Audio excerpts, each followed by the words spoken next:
जय श्री राम। कैसे हैं? नेटफ्लिक्स पॉडकास्ट कैसे लग रहे हैं आपको?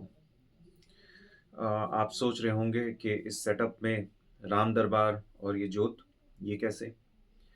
तो जब मैंने ये पॉडकास्ट बनाना शुरू करा था, तो मेरा ये उद्देश्य था कि अपनी नेक्स्ट जनरेशन को एक अपने इतिहास या अपने कल्चर के बारे में या अपने जो प्रैक्टिकल नॉलेज के बारे में इंफॉर्मेशन दूंगा। तो उसी एक लीनिएज में मैंने सोचा कि अपने पुराण और इतिहास के बारे में भी कुछ बात की जाएंगी। तो इतिहास की जब बात हुई तो मेरे दिमाग में आया रामायण। तो कैसे शुरू करें हम इस चीज़ को? तो सबसे पहले बताइए, इतिहास क्या होता है? क्या आपको पता है? इतिहास का मतलब होता है, it was Indeed like that. यानी वो बिल्कुल ऐसा हुआ जैसे कोई किसी को बता रहा हो कि तू जानता है कि कैसा हो रहा हो, क्या हुआ उस टाइम पे, वैसा हुआ जैसे हम एक दूसरे को बताते हैं। हमारे सारे पहले ट्रेडिशन ओरल ट्रेडिशंस हुआ करते थे। धीरे धीरे हमने उनको लिखने लिखित फॉर्म में भी रखना शुरू कर दिया। We started writing those text, but earlier all those text were orally transmitted from generation to generation. तो यही मेरा एफर्ट है अपनी नेक्स्ट जनरेशन को कुछ रामायणा के बारे में बताने के लिए। तो इतिहास था, it was Indeed like that. अब रामायणा इतिहास था हमारी सोलर डायनेस्टी के पीछे। जो सोलर डायनेस्टी का इतिहास था वो था। अब डायनेस्टीज थी, मेन डायनेस्टीज थी सोलर डायनेस्टी और लूनर डायनेस्टी। रामायणा के बारे में, रामायणा में ज्यादातर सोलर डायनेस्टी के बारे में बताया गया और महाभारता में ज्यादातर लूनर डायनेस्टी के बारे में बताया गया। पर दोनों ही कहानियों में कुछ कुछ पार्ट्स आते हैं। जैसे महाभारता में रामायण के बारे में भी बताया गया है, उल्टा नहीं हुआ है ऐसा। रामायण में महाभारता के बारे में नहीं बताया गया है। इससे भी पता लगता है कि रामायण जो है वो ज्यादा पुराना है, इसीलिए हम रामायण ही पहले कर रहे हैं। तो जो रामायण था, ये हमारे जो देश का जो दक्षिण पाथ है, यानी कि दो हाईवेज मेन थे इंडिया में पहले। एक तो नॉर्थ साउथ हाईवे और एक ईस्ट वेस्ट हाईवे। जो नॉर्थ साउथ हाईवे था वो था दक्षिण पाद। उसमें सारे रामायण की जितनी कहानियां थी वो आई। और था एक दूसरा था उत्तर पाथ, यानी नेशनल हाईवे 1 और 2, जो कि आज की डेट में ग्रैंड ट्रंक रोड है। वहां पर सारी महाभारत की कहानियां आई। और ये जो दक्षिण पाथ है वो आज की डेट में है नेशनल हाईवे 44 रफली। तो रामायणा कहानी है विष्णु जी, जो हमारे त्रिमूर्ति भगवान हैं, ब्रह्मा विष्णु महेश हैं, उनके अवतार के बारे में। उनके 7वें अवतार थे रामा। विष्णु जी के 10 अवतार थे और ये अलग अलग युग में अलग अलग अवतार आए। जैसे त्रेता युग में अलग आए, फिर द्वापर युग में, त्रेता युग में अलग आए और द्वापर युग में अलग आए।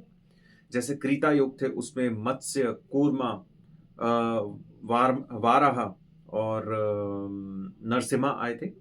और जो हमारा त्रेता युग थे उसमें वामना, परशुरामा, रामा अवतार आए थे। और जो हमारे द्वापर युग थे उसमें आए थे आपके कृष्ण जी। फिर आया कलयुग। कलयुग में आ चुके हैं बुद्ध भगवान। और अभी जो आने वाले हैं वो हैं काली भगवान, काल की अवतार। ठीक है। तो काल की अवतार अभी आए नहीं हैं और 9 अवतार आ चुके हैं। 7वें अवतार थे भगवान श्री राम। तो भगवान श्री राम की जो जर्नी है, रामायणा का अर्थ है रामास जर्नी, रामास ट्रेवल, वो है रामायणा। तो रामा का मतलब क्या है? रामा का मतलब है one who is delightful, one who is charming. तो वन हु इज चार्मिंग की कहानी है रामायणा। एक स्पिरिचुअल मीनिंग ऑफ रामायणा और राम और उनकी कहानियों का मैंने अपने पहले इंट्रोडक्टरी वीडियो में बनाया था, जिसका नाम था राम राम जी। वो जरूर देखिएगा इसको शुरू करने से पहले या इसको खत्म करने के बाद। तो बात उठी सोलर डायनेस्टी के बारे में, बताया सोलर डायनेस्टी, लूनर डायनेस्टी, ये सब थे। तो सोलर डायनेस्टी में किंग थे इक्ष्वाकु। से राम तक लेकर जो लीनियज थी, और राम के भी आगे लव और कुश की जो लीनियज थी उसको इक्ष्वाकु क्लैन भी कहते हैं। इसमें बड़े सारे किंग और भी थे, जैसे इक्ष्वाकु, दिलीपा, सागरा, भारता। ये भरत भगवान श्री राम के भगवान नहीं थे, अलग किंग थे। भारता, फिर अजा, दशरथी और अम्बरीशा। बहुत अलग अलग तरह के किंग्स थे। कुछ और नाम मैं आपको बता देता हूँ: भरता, ककुष्ठा, पृथु, मंदता, त्रिशंकु, ये सारे आपके 16 डायनेस्टी के नाम थे। मैंने कुछ लिखे हुए हैं क्योंकि नाम थोड़े याद नहीं रहते मुझे। तो इक्ष्वाकु क्लैन की जो कहानी है वो है रामायणा। उसमें जो राम, स्पेसिफिकली जो राम जो भगवान थे, वो जो किंग थे, उनकी कहानी है रामायण। तो ये जो क्लैन थी, ये हमारे देश का एक किंगडम था कोसाला, उस पे एक रूल करती थी। और कोसाला का जो कैपिटल था वो था अयोध्या।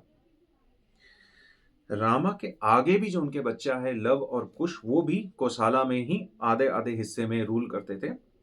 लव बाद में उन्होंने अपना एक्सपैंड करा और उनका किंगडम लाहौर तक, लावापुरी, लाहौर का पुराना नाम था लावापुरी, वहां तक पहुंचा। और जो कुश थे उनका क्लैन भी बढ़ता गया। और उस क्लैन में जो लास्ट किंग थे जिनका नाम था बृहदबाला। तो रामायणा जो है, रामायणा में 24,000 श्लोक हैं और हर श्लोक के 4 लाइन यानी 4 पादा हैं। और इसमें आपके बड़े सारे चैप्टर हैं, अलग अलग फेज ऑफ लाइफ जो भगवान राम के थे उनके ऊपर। जैसे हर चैप्टर को बोला गया है कांड। और जो उनकी चाइल्डहुड फेज थी उसमें था बाल कांड। फिर उनका जो यूथफुल फेज थी वो आया अयोध्या कांड। फिर जब वो फॉरेस्ट में गए वो आया अरण्य कांड। फिर जब वो किष्किंधा में हनुमान जी के जो क्लैन थी उनसे मिले, किष्किंधा कांड। और फिर उसके बाद आया आपका सुंदर कांड, जिसमें उन्होंने ब्यूटी, भक्ति, सुंदरता की बात करी है। और फिर उसके बाद आया युद्ध कांड, जब उन्होंने लंका में जो युद्ध हुआ उसकी बात करी। फिर लास्ट में आया sequel of Ramayana, that is Uttar Kand. Uttar कांड कहते हैं बाद में लिखा गया। अब ये कैसे पता चला कि बाद में लिखा गया? Difference in Sanskrit. देखिए, रामायण जो रामायण है उसको डेट कैसे करा गया? By taking geographical evidence, then language based evidence कि संस्कृत किस किस फॉर्म में पहले, ये इस टाइप की संस्कृत इतने साल पहले बोली जाती होगी, फिर इतने साल पहले बोली जाती होगी। देन रामायण के अंदर जो एस्ट्रोनॉमिकल एविडेंस दिया उसके बेसिस पे रामायण को डेट करा गया। बहुत वेरिएबल डेट्स हैं। 3,000 साल से 10,000 साल पुरानी कहानी है, इतिहास है, लेजेंड है, मिथ नहीं है। तो ये पुरानी कहानी है। तो हमने बताया कि रामायण संस्कृत में लिखी गई। वाल्मीकि रामायण सबसे फेमस थी। इसमें बड़े सारे कांड थे, 24,000 श्लोक थे। फिर क्या था कि हमारी कंट्री में जो कहानियों का ना फेजेस आता है। कभी कोई कहानी फेमस हो जाती है, कभी कोई कल्चर, कोई रिलीजन फेमस हो जाता है। वैसे ही ये कभी बहुत ज़्यादा फेमस हो जाती है, कभी कम फेमस हो जाती है। जैसे आज की डेट में बोलूँ तो रामायणा, राम मंदिर फिर फेमस हो रहे हैं एंड फिर लोग रामायणा पढ़ रहे हैं। और इसलिए शायद मैं फिर मैं भी पॉडकास्ट कर रहा हूँ। मैं क्या, बहुत सारे लोग इन चीज़ों पे पॉडकास्ट कर रहे हैं। तो ऐसी फेजेस आती हैं। तो बीच में थोड़ा कम हो गया था। फिर 16th सेंचुरी में गोस्वामी तुलसीदास ने उस समय के अनुसार जो लैंग्वेज थी उसके उसमें उन्होंने लिखी रामचरितमानस, जो मॉडर्न फॉर्म था, पोएटिक फॉर्म था। तो फिर उसने रामायण को वापस फेमस कर दिया। अब रामायण में जो 24,000 श्लोक होते हैं, जो उनमें से जो सबसे पहला श्लोक लिखा गया और जो वाल्मीकि जी के दिमाग में आया वो अलग अलग थे। जो वाल्मीकि जी थे वो रामा के कंटेम्परेरी थे, मतलब उस टाइम में आए थे। और वेद व्यास जो थे वो महाभारत के पांडवों और कौरवों के कंटेम्परेरी थे। तो वाल्मीकि जी ने रामायण जो लिखी उसमें जो पहला श्लोक लिखा और जो पहला श्लोक उनके दिमाग में आया वो भी अलग अलग था।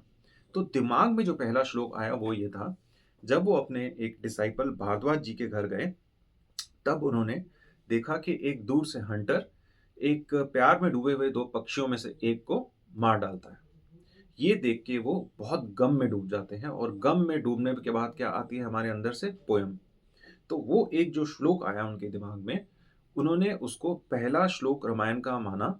और पर वो फर्स्ट रिटन वाला नहीं था, वो पहला उनके दिमाग में आया था। उन्होंने कहा कि ओ निषाद, ओ हंटर, ये तुमने क्या करा?